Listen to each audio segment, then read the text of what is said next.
você estava falando? Fui eu tive asfixia grave, fui entubada quando eu nasci. Eita, mas aí foi o quê? Eu Cordão nasci circular cordão, circular de eu cordão, né? nasci prematura. Então, aí eu nasci com o cordão umbilical, né, no pescoço, fiquei entubada, fiquei na UTI neonatal.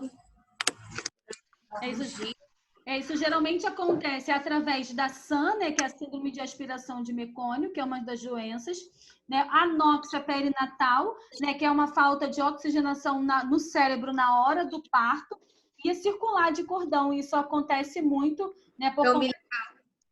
E quando a criança, né, acaba sendo prematura, o grau de dificuldade para poder estar fazendo a sua primeira respiração é muito maior. Por quê?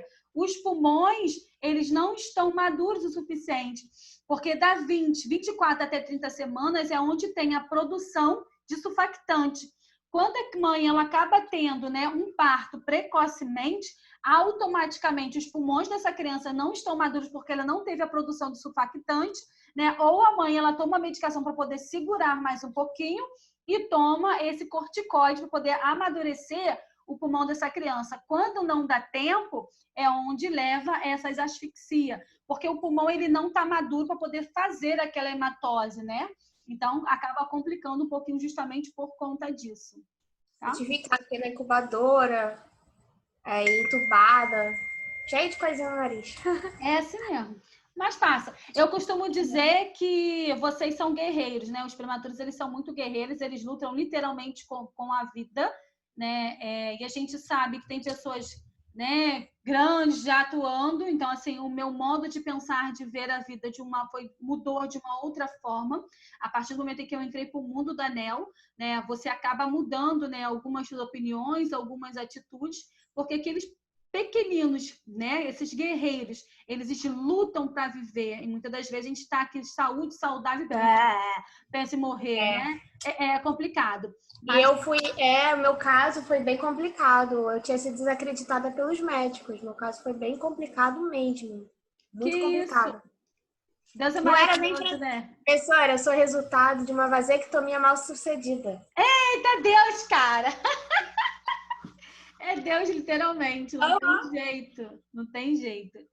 Então, a gente vê, lembrando, né, que esse mês de setembro, né, é voltado, que é setembro amarelo, é voltado para o suicídio.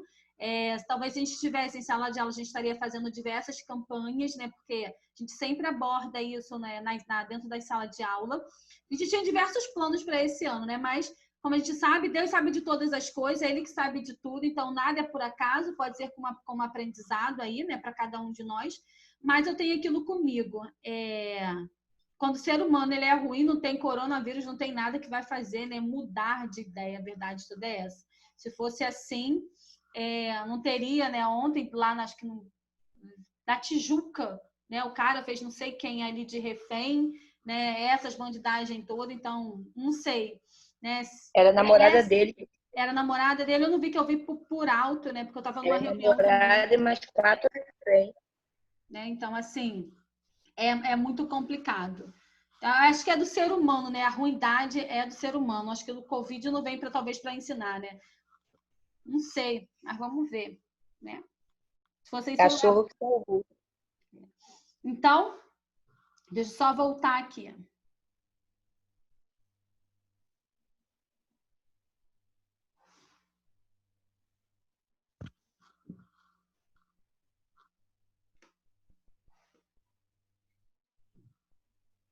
Então, como eu estava falando, gente, existe duas formas, né, de oferta de oxigenoterapia, é invasiva e não invasiva. A invasiva, né, é através de tubo orotraqueal, que é conhecido como TOT, e a não invasiva é através de catéter nasal e através de máscara, tá? Vamos lá. O que significa a sigla APGAR? A, de aparência, P, de pulso,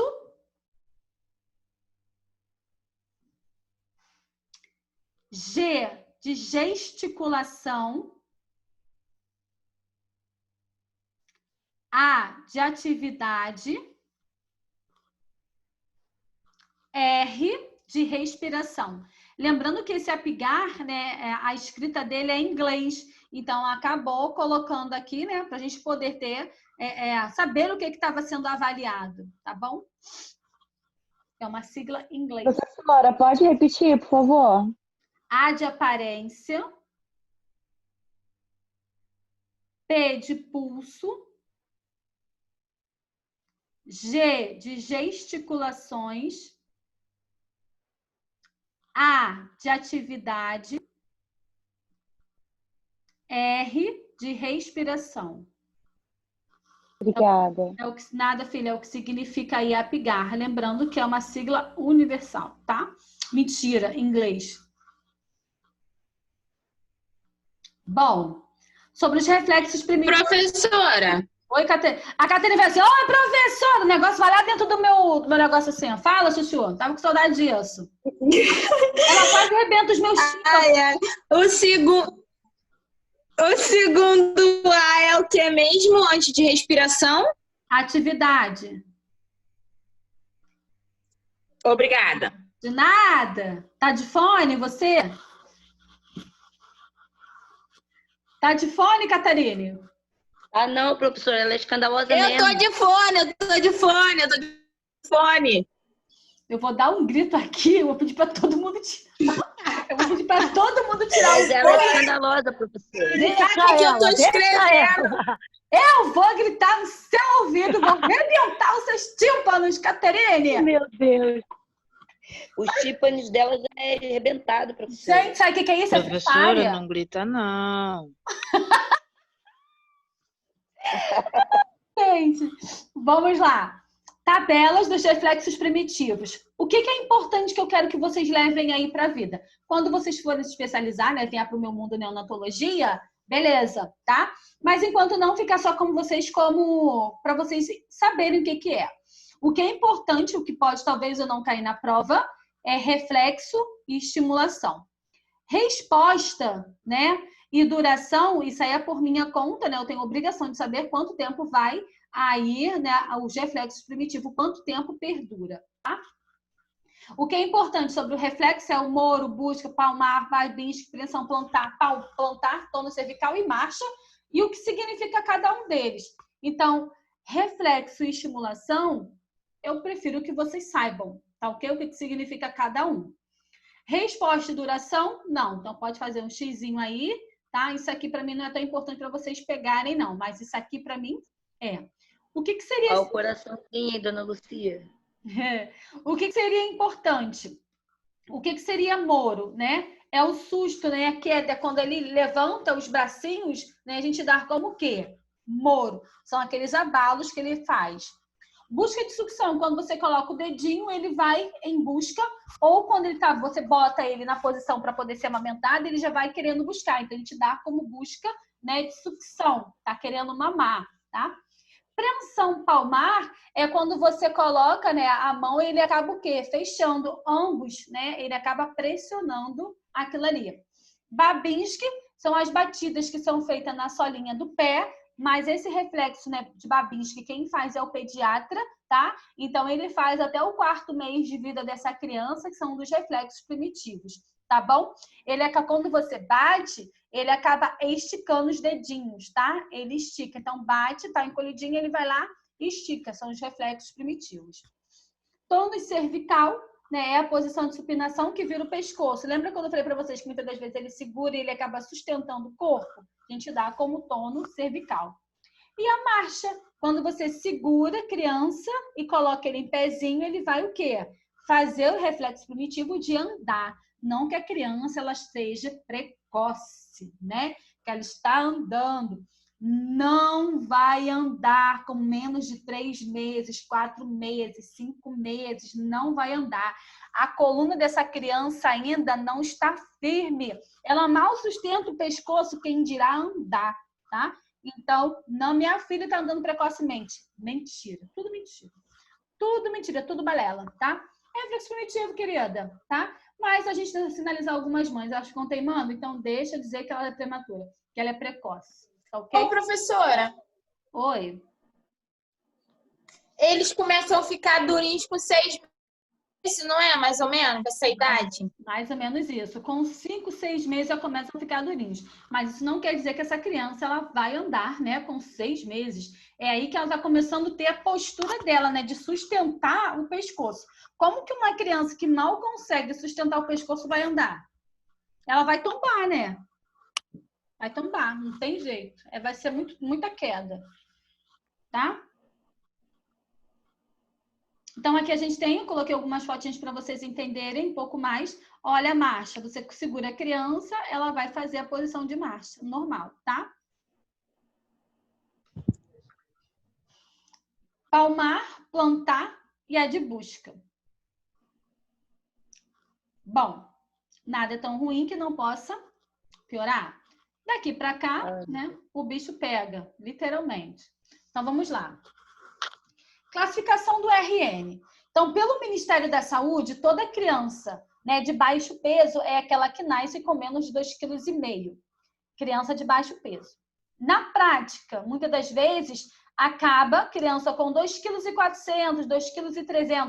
Hemodinamicamente, ela estando estável, né, junto com a mãe, ela vai embora para casa. Mas cair numa pergunta de concurso ou cair na prova da titia, qual é o valor, né, qual é o peso, baixo peso, com menos de 2,5 kg. Peso ideal para a criança ir embora, né, ir para casa, acima de 2,5 kg. Conseguiram entender? Se tiver na palavrinha lá, se hemodinamicamente ela estiver estável, com 2,3 kg pode ir para casa? Sim. Se ela não estiver estável, né, hemodinamicamente, pode ir para casa? Não. Mas o Ministério da Saúde determina que criança de baixo peso, né, inferior que 2,5 kg, ela acaba sendo classificada como prematura. Conseguiram entender? Sim, não, talvez. Professora, Oi. então até 2,5 kg é prematuro? Abaixo, inferior. Olha aí, ó. Peso igual ou inferior de 2,5 kg, né, e meio, ela acaba sendo o quê? Baixo peso, tá? Baixo Lembra? peso. Isso. Lembra quando eu falei para vocês lá em classificação peso AIG? Então, tem AIG, PIG, GIG. Vou falar isso um pouquinho mais à frente também, acho que depois desse slide aí. É a mesma coisa. Então, menor, né, ou inferior a 2,5 kg, ela é uma criança classificada como baixo peso. Ok. Foi? Nada. Foi. Então, vamos lá. Classificação de acordo com a IG. Então, o tempo de gestação desta data da última menstruação até o término de 40 semanas, sendo assim, considera-se. Então, DPP vocês já sabem que é a data provável do parto. Que é a data provável do parto que a gente acaba fazendo a DPP. E a gente vai identificar, né, se essa criança ela vai ser prematura, a termo ou pós-termo. Então, o que vai determinar, lembrando que antes era classificado como meses, agora não existe mais isso, agora são semanas, tá? Então, prematuro, toda criança nascida antes de 37 semanas. Mas vamos lá, tá? Lembrando que se ela nascer com 22 semanas, essa criança ela sofreu o quê?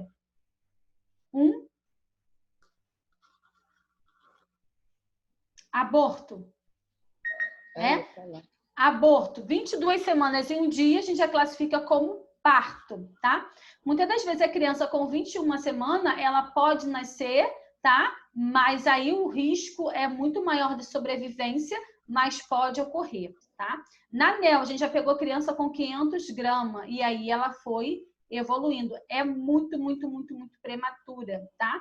Filhote meu, né? Meu filho, ele queria nascer com 21 semanas, que corresponde a 5 meses. Só que ele não nasceu, né? Eu acabei tomando remédio para poder segurar. Então, a gente levou até 37 semanas e 6 dias. Eu não podia fazer nenhum tipo de esforço, tá? Mas ele queria nascer precocemente. Quando eu descobri, eu já estava com 3 meses. 2 meses depois, ele queria nascer. Na época, eu trabalhava dentro do centro cirúrgico. Já falei com vocês sobre isso, né? Por conta do cheiro do Sevorane, que é um anestésico. Então, acabou antecipando o meu parto justamente por conta disso.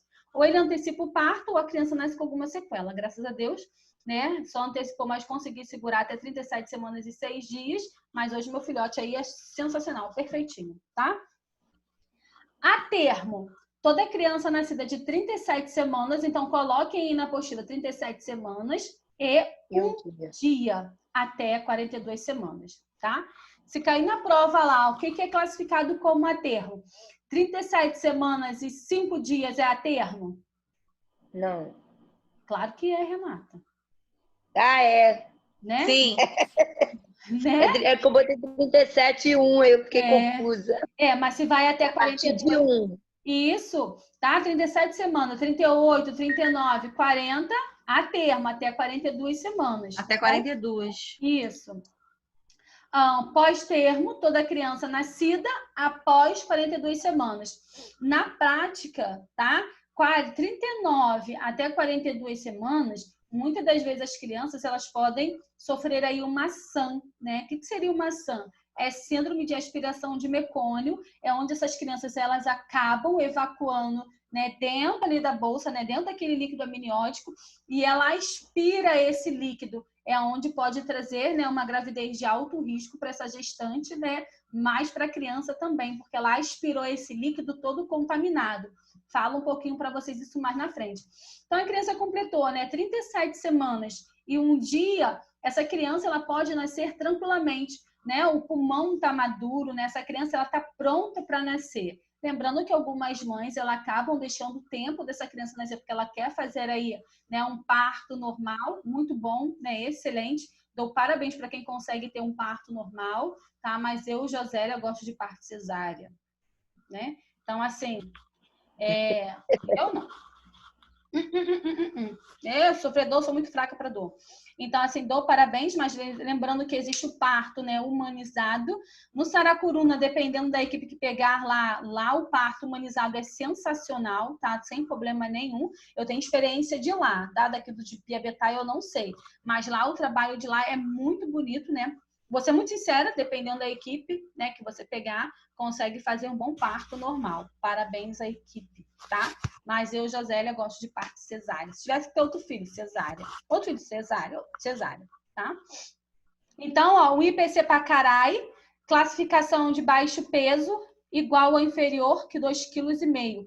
Prestem atenção quanto, né, tiver lá discriminando a pergunta, tá? Hemodinamicamente, né, estável com 2 kg, com 2,300, beleza, não estável, né? Então, a gente sabe que não tá legal.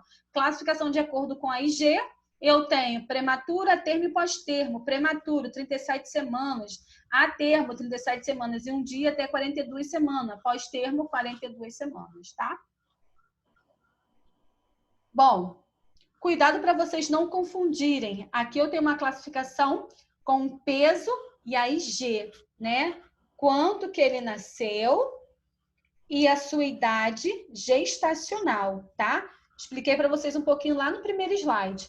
Então, a IG-PIG-GIG é uma classificação universal, tá?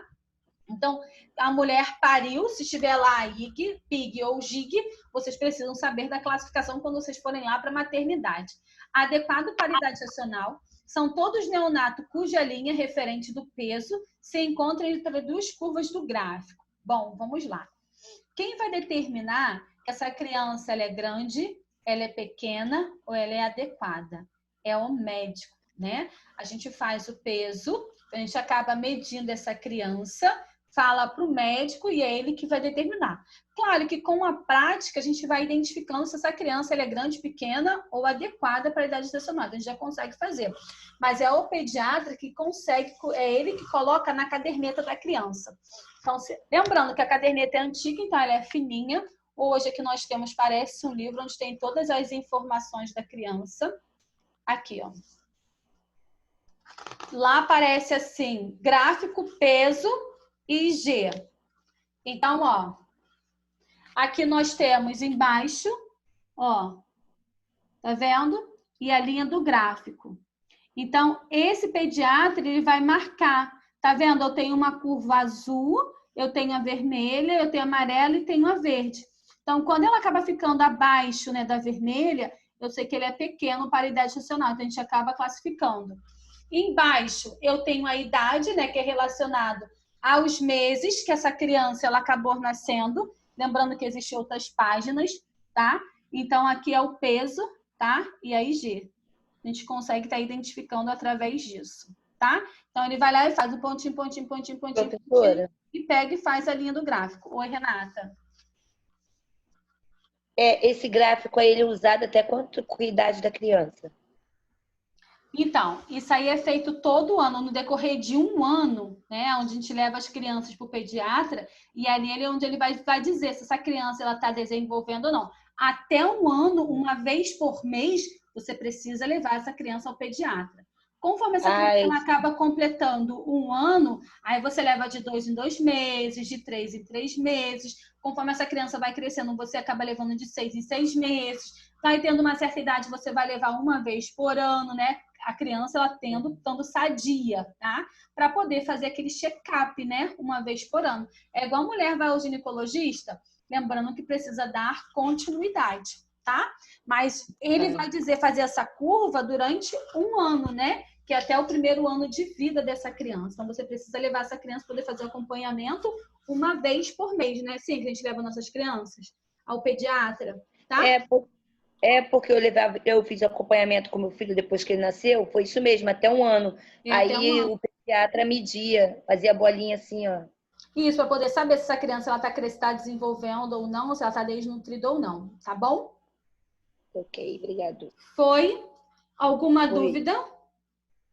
Não, só quero tomar café. Calma, quando der a hora você toma café, Renata. Tá bom? Então vamos lá.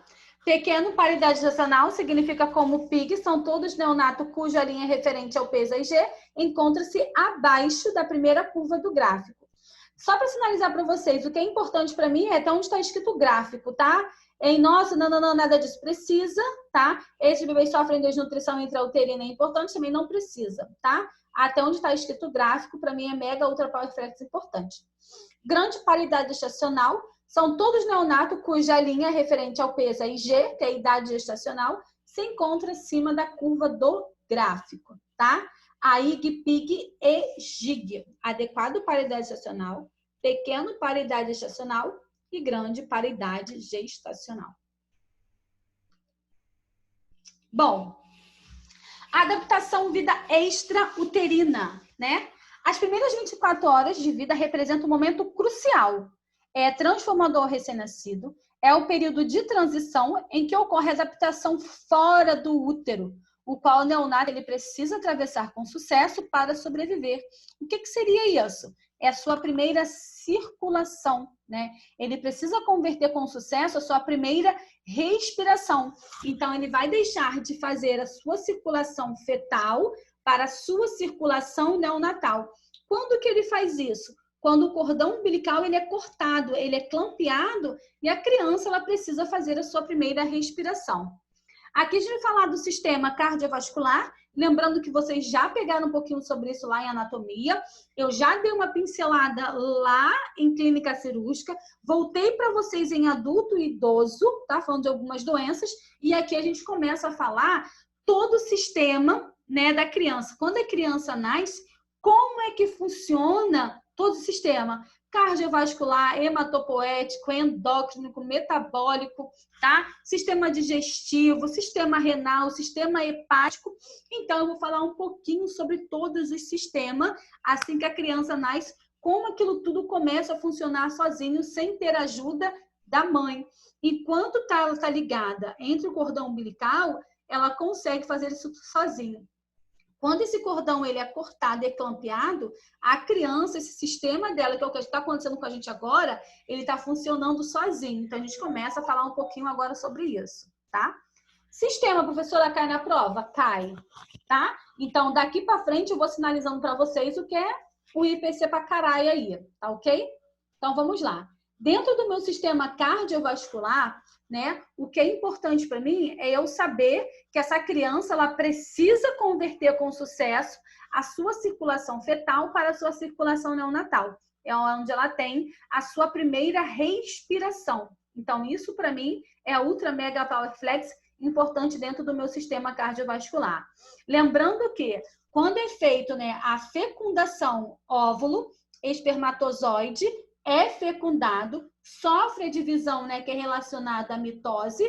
Entre a primeira e 2 semanas, né, de fecundação ali, ele é chamado de quê? Até ele chegar no recém-nascido. Até ele chegar à sua vida extrauterina. Vou pegar a professora de saúde da mulher, que dá aula de saúde da mulher para vocês. Vou arrebentar ela. Não é zigoto, embrião e feto, né, professora? Excelente. Muito obrigada, Priscila. Muito bem, tá? Alguém salvou aí a lavoura. Excelente, né? Então, primeiro aí eu tenho o zigoto. A gente passa para embrião, depois a gente passa para feto. Quando essa criança ela nasce, ela passa a ser chamada de RN, de recém-nascido, tá? Feto é até intrauterino. Uma vez que ele sai, a gente começa a chamar ele de quê? Dentro da barriga a gente não chama de criança, né? Tá lá, com 38, 40 semanas ele é um feto. Quando ele sai, aí sim ele passa a ser chamado de criança. Pra gente, claro que a gente vai falar assim, como é que tá esse feto aí? A gente vai falar isso para uma gestante, né? Vai falar a criança literalmente, mas na prática a gente precisa saber que ele lá dentro ele é um feto. Quando ele sai, aí sim ele é chamado de RN, tá ok? E logo nas primeiras semanas, né, ele é um zigoto, né? Então vamos lá, dentro do meu sistema cardiovascular, a circulação fetal faz com que a maior parte do sangue seja desviado para fora do fígado e pulmão. Por meio de uma placenta, o feto ele absorve oxigênio e nutrientes, além de excretar resíduo. Então vamos lá. Esse feto nasceu, esse RN ele começa a ter, né, começa a liberar este resíduo, que o resíduo a gente pode botar como a fezes, nada mais é que é aquele cocô que fica aderido na bunda da criança, né? Aquela cor esverdeada, escuro ou preto. Lembrando que aquilo ali não é vento quebrado, não é olho grande, não é isso, não é aquilo, não é nada, preciso levar na rezadeira. É tudo mentira.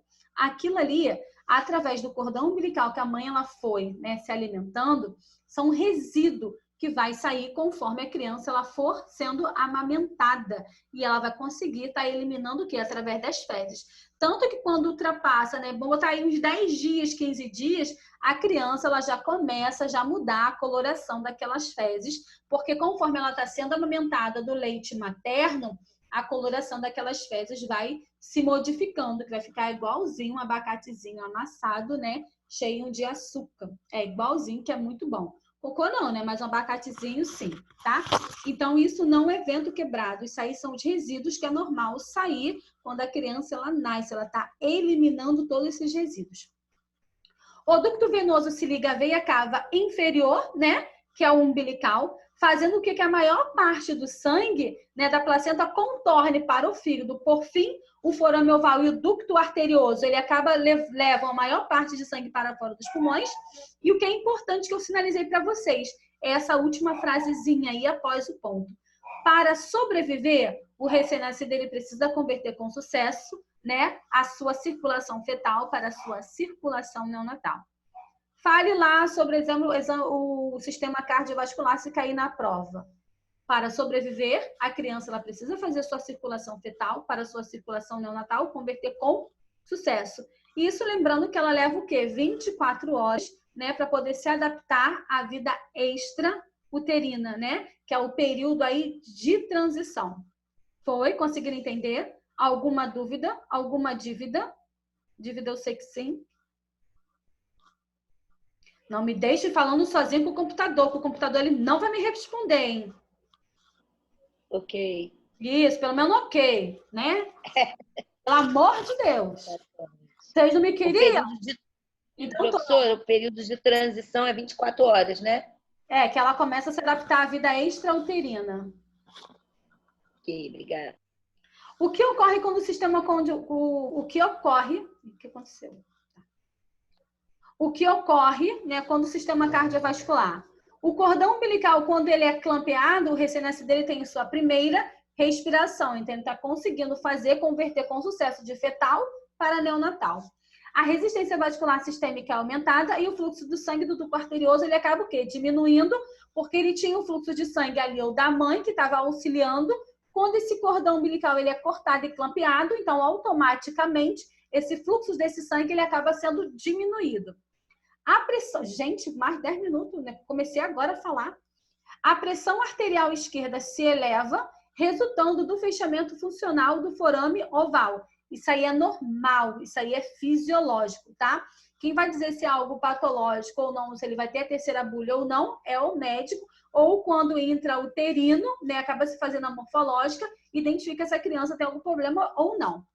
O ducto arterioso ele deixa de funcionar de 15 a 24 horas após o nascimento. O ducto venoso ele perde a função assim que ocorre o quê? O clampeamento umbilical. Essas estruturas fetais, né, perdem a função após o crescimento, denominado de Schultz, tá? Eu sei que isso aí não tem na apostila, mas eu estou sinalizando para vocês. Schultz nada mais é que uma condição fisiológica que resulta quando os alvéolos, né, que é no caso relacionado ao pulmão, eles são perfundidos normalmente com sangue, né? Tem lá a hematose, que a criança começou a fazer a sua primeira troca gasosa. Lembrando que os pulmões, né, já têm essa produção de surfactantes, isso aí é normal, né?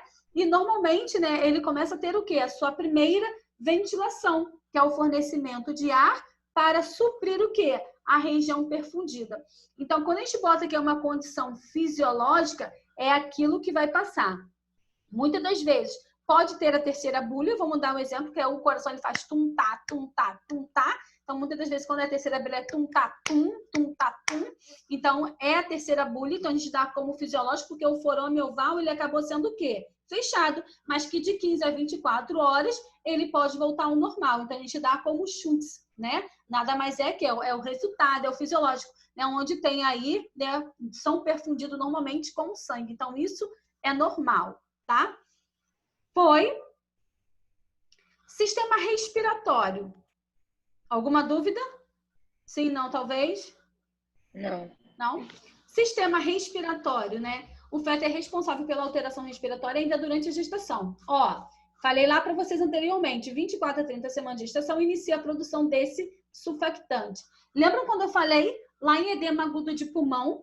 Mostrei para vocês os alvéolos pulmonares, aonde ele fica cheio de líquido, né? Edema agudo de pulmão é um acúmulo de líquido anormal, né? Aonde ele tem muito mais. Quando acontece, né, da criança ela não ter essa produção de estar como se o pulmão tivesse madurinho, que essa criança ela precisa nascer. Então, lembrando que até 37 semanas essa criança é prematura, não teve a produção ainda de surfactante. Se essa criança ela nascer, ela vai precisar de um aporte ventilatório, porque os pulmões, né, lá os meus alvéolos pulmonares, eles não estão preparados para poder fazer a hematose, que é a troca gasosa e mandar sangue oxigenado para todo o corpo, então não adianta. Então, quando não tem essa produção de surfactante e intrauterina, essa criança ela pode perdurar mais um tempo, até 37 semanas e um dia, né? E assim sucessivamente, é quando o ginecologista obstetra, ele acaba passando para essa gestante, que é uma aplicação de corticoide, que é uma vacina, uma medicação para poder amadurecer esses alvéolos pulmonares, poder amadurecer esse pulmão e assim essa criança conseguir nascer tranquilamente para ela poder fazer a hematose. Foi? Conseguiram entender? Dentro do meu sistema respiratório, né, o que eu quero que vocês saibam é que a criança, né, os alvéolos pulmonares, eles precisam ter essa produção de surfactante. O que seria esse surfactante? São os líquidos dentro dos meus alvéolos pulmonares para que ele possa fazer a sua troca gasosa.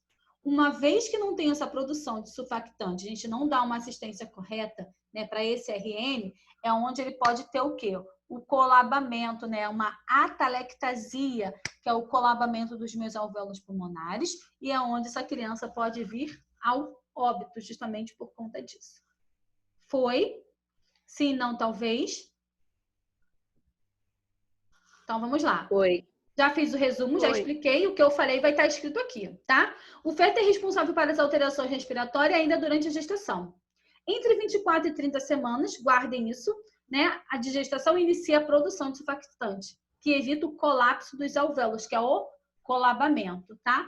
Facilita a troca gasosa, diminuindo o trabalho respiratório.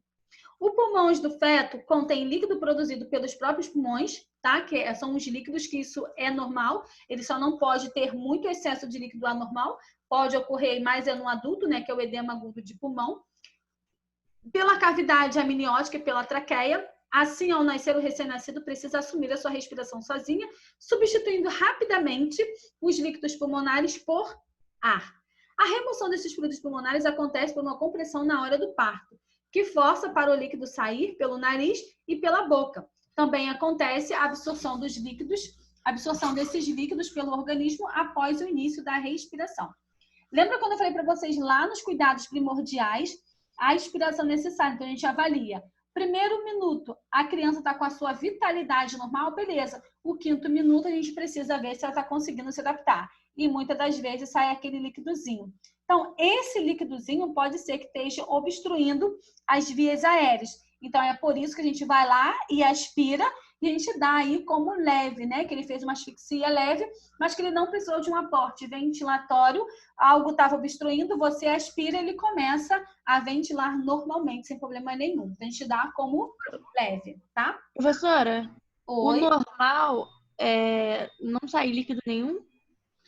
Não, pode ser que saia uma corizazinha, desde que não obstrua as vias aéreas. Mas sair uma corizazinha normal por conta do líquido amniótico, tá? Aí obstruir é o quê, professora? Obstruir é quando tampa. Então, a gente tem aqui os canais, nós temos seios, né, zigomáticos, e dentro do canal onde a gente faz, ó, onde sai meleca, catarro. Uhum. Então, esses canais, eles ficam o quê? Obstruído. Então, tampa teu nariz, tu vai conseguir respirar normal. Não vai, eu tô conseguindo porque eu tô falando pela boca. Então, ele acaba ficando obstruído. E essa criança, qualquer dificuldade, né, qualquer obstrução, por menos que seja até mesmo uma quantidade de líquido, lembrando que ela está começando a aprender a respirar agora, é onde ela fica agoniada, é onde a gente vê que ela acaba entrando em sofrimento. Entendeu? Professora, e a criança ela não sabe respirar pela boca, né? Só pelo nariz, né? Né? No primeiro momento, não. Tá? Tá. No primeiro momento, não. Tá bom? Foi? Mais alguém com dúvida? Vamos lá. Sistema hematopoético, tá? Que a gente vai falar de sangue, tá? O sistema hematopoético que produz as células sanguíneas são totalmente desenvolvidas no nascimento, né? Tem a circulação, foi tudo produzido. A produção das hemácias fetais, ela, no caso, tem a vida útil dela aí de 90 dias, comparada à nossa do adulto, que é até 120 dias. Ela está em transição, ela está em processo, essas hemácias, tá? Após o nascimento, conforme ela começa, né, a ter a sua primeira respiração, acaba tendo uma liberação da eritropoetina. Isso nada mais é que são uma produção das hemácias e ela acaba sendo diminuída, então ela acaba sofrendo essa transformação. A vida útil dessas hemácias no recém-nascido leva em média de 60 a 70 dias, né? Entre o segundo e o terceiro mês de vida, as contagens das hemácias acabam sendo o quê? Elevadas. Então, se a criança ela tiver algum probleminha, né? Então, por isso que é quando essa criança ela nasce, ela precisa ficar numa unidade hospitalar, é coletado, né, o exame de sangue, PCR, ureia, creatinina, linfócitos, monócitos, bastões, tá? Então, tudo isso é colhido, glicose, fator RH, tudo isso é colhido. Só que essas hemácias, elas acabam sofrendo essas alterações, né? Porque ainda ela acabou de nascer e ela está se preparando ainda para poder assumir, né, o seu próprio ali, a sua própria maturidade. Então, a gente precisa aguardar relacionada a isso, tá? Que acaba sofrendo essa transformação. Isso é normal. Sistema hematopoético.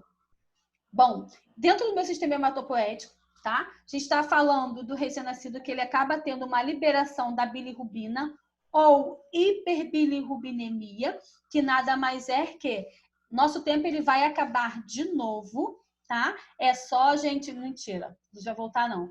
Gente, vou dar um intervalozinho, que a Renata vai me matar, tá? A gente vai dar um intervalozinho de 15 minutos, tá bom? Porque como a gente teve esse atrasozinho na aula, então um atrasozinho de 15 minutos dá, gente. Né? 15 minutinhos, tá bom? Então vai acabar aqui.